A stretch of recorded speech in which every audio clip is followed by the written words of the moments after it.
நீங்கள் நல்லா வாழ்ந்தீங்கன்னா உங்களுக்கு நல்லது, இல்லாட்டி கெட்டதாக வாழ்ந்தீங்கன்னா உங்களுக்கு கெட்டது. நேற்று ஒரு சின்ன சயின்டிஸ்டோட வாழ்க்கையை பார்த்தேன். சின்ன வயசு தான், அதனால் ராக்கெட் கண்டுபிடிச்சி விட்டு இன்றைக்கி 800 crores உள்ள கம்பெனியை நடத்திட்டுருக்கிறாரு. அவர் தன் மனசை எங்கேயும் போக விடல. தன்னுடைய வேலையை தான் எதுக்காக ஃபோக்கஸ்டாக இருந்தாரோ அதை ஒண்டி பண்ணார். அவருக்கு தான் கல்யாணம் ஆன பிறகு கூட மனைவியும் தகப்பனையும் பிஸ்னஸில் இறக்கி விட்டு கூடவே இருந்து பார்த்துக்க வச்சுட்டாரு. இப்போ அது he is able to build the business. இப்போ அதுலேருந்து நம்ம வாழ்க்கையிலேருந்து நம்ம கற்றுக்கலாம் நம்ம. அப்போ if you stay highly focused on the thing which you are doing, you will win. அதே மாதிரி stay highly focused on the lord God and he will direct your paths. அதாவது இங்கே பாருங்க, நீ ஞானி என்று எண்ணாதே, கர்த்தருக்கு பயந்து தீமையை விட்டு விலகு, அது உன் நாபிக்கு ஆரோக்கியமும் உன் எலும்புகளுக்கு ஊனுமாகும். அப்போ இந்த தீமையை விட்டு நம்ம விலகிட்டாலே நாக்குக்கு ஆரோக்கியம் வந்துடும். நாக்குக்கு ஆரோக்கியம்னா என்னது? தப்பாக பேச மாட்டோம். மரணமும் ஜீவனும் நாவின் அதிகாரத்தில் இருக்கிறது, வேதத்தில் கூறப்பட்டிருக்குது. ஆகவே நான் ஃபஸ்ட்டு நாக்கை கண்ட்ரோல் பண்ணுங்க. நாக்கை கண்ட்ரோல் பண்ணுன்னா முதல்ல தேவனுக்கு பயந்து கர்த்தருக்கு பயந்து தீமையை விட்டு விலகிட்டுனாலே உன் நாக்கு சரியாக போயிடும். உன் எலும்புகளும் பலம் உள்ளதாகும், வியாதி வராது. நிறைய வியாதிகள் எலும்புகள் இருந்து தான் உருவாகுது. ஈவன் ஹெரிடிட்டரி டிசீசஸ் சயின்டிஸ்ட் சொல்கிறாங்க ஹெரிடிட்டரி டிசீஸ் எல்லாம் போன் மேரோலேருந்து ஸ்டார்ட் பண்ணுது அப்படின்னு சொல்லிட்டு. அப்போ நம்ம இதாகும், நல்லா வாழலாம், நம்ம எலும்புகளுக்கு ஊனமாகும். இப்போ next let us go back to Genesis chapter 2.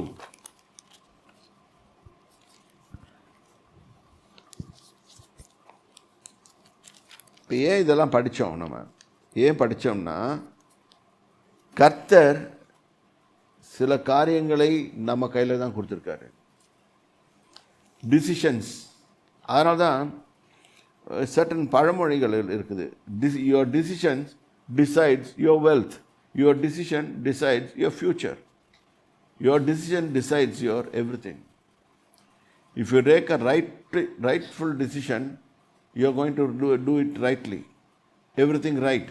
If you do wrong decision, take a wrong decisions, everything is going to fail. இதில் தோல்வி அடைஞ்சிட்டு அழுதுட்டு இருக்கிறதுக்கு நேரம் கிடையாது நம்மளுக்கு. இப்போ ஆதாம் என்ன பண்ணாருன்னு பார்ப்போம். 2ஆம் அதிகாரம் 15வது வசனம். ஆதியாகமம் 2ஆம் அதிகாரம் 15. தேவனாகிய கர்த்தர் மனுஷனை ஏதேன் தோட்டத்தில் அழைத்து கொண்டு வந்து அதை பண்படுத்தவும் காக்கவும் வைத்தார். அதை பண்படுத்தவும் அதை காக்கவும் வைத்தார். பாதுகாத்துக்கோப்பா, நீ காவலாளியே வைக்கிறவன, காவல்வாளி நீ என்னுடைய ரெப்ரசன்டேட்டிவாக அங்கே இருந்து அதை பாதுகாத்துக்கோ. இன்றைக்கி நமக்கு பூமியிலையும் வைத்து நம்ம என் ரெப்ரசன்டேட்டிவாக இருந்து நீ அங்கே வெற்றிகரமாக ஜீவி. இதுதான் கர்த்தர் நம்மளுக்கு கொடுக்குறது. காவலாளியாக பார்த்துக்கோ.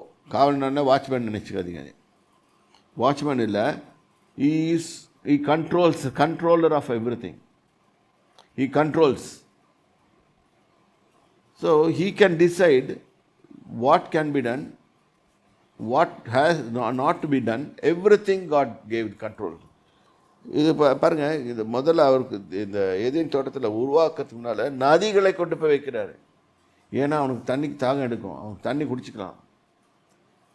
ரெண்டாவது அந்த நதிகளுக்குள்ள பொண்ணை வைக்கிறாரு, ஏன்னா அவன் வியாபாரம் பண்ணிக்கலாம்.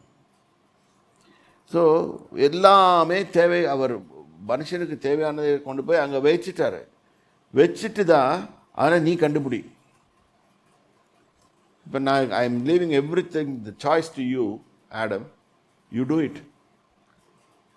பொண்ணு நல்லது, ஆனால் நீ கண்டுபிடி.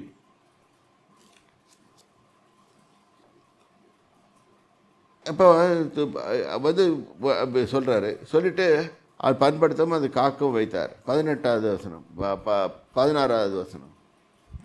தேவனாகிய கர்த்தர் மனுஷனை நோக்கி, நீ தோட்டத்தில் உள்ள சகல விருட்சத்தின் கனியையும் புசிக்கவே புசிக்கலாம், ஆனாலும் நன்மை தீமை அறியத்தக்க விருட்சத்தின் கனியை புசிக்க வேண்டாம், அதை நீ புசிக்கும் நாளில் சாகவே சாவாய் என்று கட்டளையிட்டார். இப்போ வந்து கிளீனாக now there is an order which came. இப்போ நீ எல்லாம் சாப்பிட்லாம்பா. இப்போ ஒரு வச்சுக்கோங்களேன், ஒரு ஒரு ஏக்கரில் 1000 ஃப்ரூட்ஸ் வச்சுருக்கேன். 999 ஃப்ரூட்ஸை நீ சாப்பிட்லாம். ஆனால் அந்த ஒரு ஃப்ரூட்டை ஒண்டி சாப்பிடாத அப்படின்னு சொல்கிறாரு. ஆனால் மனுஷனுக்கு அந்த கீழ்ப்படுகிற எண்ணம் கிடையாது. அவன் என்ன செய்தான், அவன் கொஞ்ச நாளாக சும்மா தான் இருந்தான். ஆனால் அவனுக்குன்னு துணை ஒன்று கொடுத்தாருல, அந்த துணை என்ன பண்ணிடுச்சு, அதை போய் இழுத்து வந்துச்சு. இன்றைக்கும் ஜாக்கிரதையாக இருக்க. Short cut takes your life short. நல்ல பாடமான அறிவோம் நம்ம. Never follow a short cut. Don't take a short cut in your life. இப்போ நான் சொல்லிக் கொடுப்பாங்க, நீ குயிக்காக பணக்காரன் ஆகலாம், நீ இதில் இன்வெஸ்ட் பண்ணுன்னு சொல்லலாம். சொல்லி கொடுத்துட்டு அப்படியே ஓடிடுவானுங்க. இப்போ இன்னைக்கு கூட என்கிட்ட வந்தானுங்க, நிறைய பேர் வந்தாங்க. வந்து அவங்க பாட்டு பேசிட்டு தான் இருக்கிறாங்க. ஆனால் நான் எதில் கர்த்தர் நம்மளுக்கு முடிவு சொல்கிறாரோ அதில் தான் நான் எடுப்பேன். நீ ஷார்ட்கட்டில் எடுத்தீங்கன்னா, நீ இது குறுக்கு வழியில் போனால் நீ ஃபாஸ்ட் அடிக்கலாம். இப்போ குறுக்கு வழியில் எதுனா காப்பி அடித்தா பிட் அடிச்சிங்கன்னா ஸ்கூலில் பாஸ் பண்ணிடலாம். ஷார்ட்கட். லாங் ஒரிஜினல் வாழ்க்கை என்ன, படி, பாஸ் பண்ணு. ஒரு உதாரணத்துக்கு தான் சொல்கிறேன் இதெல்லாம். அதே மாதிரி கர்த்தர் சொல்கிறாரு, ஆதாமே நீ 999 கழங்களை புசிக்கலாம். ஒரு உதாரணத்துக்கு தான் சொல்கிறேன், அது எவ்வளோ இருந்துச்சுன்னு தெரியாது, யாரும் கணக்கு எடுக்கல. ஆனால் ஒரே ஒரு மரத்தில் ஒண்டி விட்டுடுன்றாரு. மேபி 10,000 மரம் கூட இருக்கலாம். 10,000 மரத்தில் 9,999 மரத்தை வேணான்னு கர்த்தர் புசின்னு இருக்கலாம். ஆனால் அதை விட்டுட்டு எது வேணான்னு சொல்கிறாரோ அதுதான் புசி. அப்போ கட்டளை கொடுத்தா நீ இப்போ சொல்கிறாரு. அப்போ கூடவே அவர் என்ன சொல்கிறாரு, ஆனால் I have created another being like you, it's called death. அது பேர் சாவு. இட்ஸ் ஸ்லீப்பிங், அது தூங்கிட்டு இருக்குது. ஆனால் எப்போ இது, இப்போ நீ போய் அந்த பழத்தை எடுத்து சாப்பிட்டீங்கன்னா அது உயிரோடு எழுந்திரிச்சிடும். உயிரோடு எழுந்திரிச்சின்னா அது வந்து உன்னை பிடிச்சிக்கும். அது ஒன்று டேஞ்சரஸ், உன்னை காலி பண்ணிடும். ஆனால் சாவுக்கு இடம் கொடாமல் இரு. நம்ம கிறிஸ்துவின் மரணத்தினால மரணத்தை ஜெயித்தோம், இதுதான் நம்ம விசுவாசிக்கிறோம். இல்லாட்டி உலகத்தில் எல்லாரையும் எல்லா மனுஷரையும் கொல்லுகிறது மரணம் கொல்லுகிறது. பாருங்கள், இவனுக்கு இவ்வளோ வேலையை கொடுத்தாரு. ஆனாலும் அவன் என்ன செய்கிறான், எது வேணான்னு சொல்கிறாரோ அதனால தான் ரொம்ப ஆசை. இன்றைக்கி நமக்கு அப்படி இருக்கா? ஏதாவது ஒன்று வேணான்னு சொன்னால் ஒரு இது இருக்கும், ஒரு பழமொழி இருக்குது, திருட்டு தண்ணி தித்திக்கும். திருட்டு தண்ணி தித்திக்கும். இப்போ வந்து இந்த பழமொழி நீதிமொழிகளே வருது. இதை எடுத்து திருட்டுத்தனமாக செய்யும்போது நம்ம நினச்சிக்குவோம் நம்ம திருட்டுத்தனமாக தான் செய்கிறோன்னு சொல்லிட்டு. ஆனால் it's public before God's eyes. தேவ மனுஷனே, தேவ மனுஷே, பிள்ளைகளே, எத்தனையோ இடத்துலேருந்து கேட்குறீங்க, உங்கள் வழிகளை கர்த்தருக்கு நேராக செவ்வாய்ப்படுத்துங்கள், அவர் உங்கள் காரியத்தை வாய்க்கப்படுவார். அவர் சொல்கிறார், மரணத்தையும் ஜீவனையும் உங்கள் முன்னால் வச்சுட்டேன், நீ ஜீவனை தெரிந்து கொண்டு அப்படின்னு போடுறார். பின்னால் படிப்பீங்க அந்த வசனத்தில். ஆனால் அவன் ஜீவனை தெரிந்து கொள்கிறானோ, நம்ம ஜீவனை தெரிந்து கொள்கிறோமா? இங்கே மனுஷன் அதுக்குள்ளே வரத்துக்கு முன்னாலே அவர் என்ன சொல்கிறாரு, கர்த்தர், ஆதாமே நீ 900 எல்லா மரத்தையும் கனியும் புசிக்கலாம், ஒரு மரத்தின் கனியை புசிக்காதே, நீ செத்துருவேன். அவனுக்கு சரி செத்துருவேன்னு சொல்லியிருப்பார், எக்ஸ்பிளைன் பண்ணியிருப்பார். நமக்கு இங்கே வேதத்தில் போடல. கொஞ்சம் தான் துணிஞ்சு தான் செய்து பார்க்கறது தானே. திருப்பி சொல்கிறேன், don't go for shortcuts. Shortcuts will kill you. Take a original route. பாருங்கள், நேராக ரோட்டில் போயிட்டுருப்பான், திடீர்னு நல்லதான் மோட்டர் சைக்கிளில் போயிட்டுருப்பான். அந்த இடத்துல ஒரு இது வரும், அவன் டப்புன்னு திரும்புவான். அங்கே திரும்பாதான் போலீஸ்காரங்க மாட்டியிருப்பாங்க, போர்டு மாட்டியிருப்பாங்க. அந்த இடத்துல திரும்புவான், படான்னு எதிர்க்க ஒரு வெஹிக்கிள் வந்து அடித்து செத்து போயிடுவான். இந்த மாதிரி தவறுகளை நானும் செய்திருக்கேன். நம்ம தான் ஜாக்கிரதையாக இருக்கணும், எப்படி நடக்கணும், வாழ்க்கையில் எப்படி நடக்கணும்னு சொல்லிட்டு.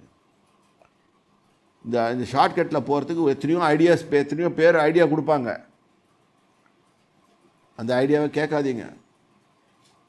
வேதம் என்ன சொல்லுகிறது, கர்த்தர் என்ன சொல்லுகிறார், அதை மட்டும் செய்யுங்க. கர்த்தர் தாமே உங்களை ஆசீர்வதிப்பார். கர்த்தருடைய நாமத்துக்கு ஸ்தோத்திரம். கர்த்தர் உங்களை ஆசீர்வதிப்பாராக. தாப்பனே, உங்களை நன்றியோட ஸ்தோத்தரிக்கிறேன். சொன்னாங்க, இயேசு கிறிஸ்துவின் நாமத்தினாலே உமது பாதுகாப்பு வருகிறோம். வேத வசனத்தை வாசித்தோம்.